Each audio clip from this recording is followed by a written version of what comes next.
Yeyirsiniz, şəkər qalxır da. Şəkər yeyirsiniz, qalxır və yaxud da ki, tərkibində gizli şəkər olan karbohidrat ağırlıqlı qidalardan istifadə edirsiniz, şəkəriniz qalxır da. 220-yə niyə qaldırırsınız ki şəkərinizi? Siz oturub tərəvəz salatı yesəz, smetan yesəz, nə bilim biraz duzsuz pendir yesəz, biraz yumurta yesəz, sizin şəkəriniz qalxmayacaq axı. Çünki saydığım qida məhsullarının tərkibində demək olar ki, şəkər yoxdur. Çox az miqdarda şəkər var. Və 220-yə qalxmayacaq sizin şəkəriniz. Yəni, oturub düşünmək lazımdır ki, mən nə ilə qidalanıram?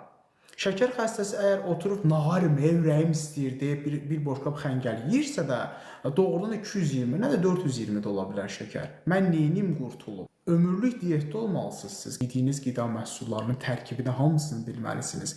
Və yaxud da ki, yediyiniz, istifadə etdiyiniz qida məhsullarının sizin şəkərinizə olan təsirini bilməlisiniz. Filan şeydən şəkərim nə qədər qalxır, deməli bundan istifadə etməyim. Yəni, məntiq çərçivəsində neynim nədir? Bu xəstəliklə yaşamağı öyrənin.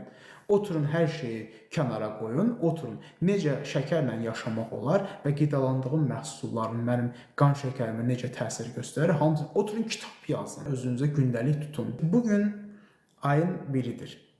Mən bugün filan şeydən istifadə etdim və istifadə etdikdən sonra şəkərim 250-yə qalxdı.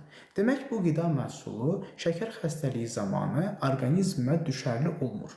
Mən bu tipli məhsullardan bir daha istifadə etməməliyəm. Nə edim qurtulub? Belə idarə altında saxlamaq lazımdır şəkərinizi.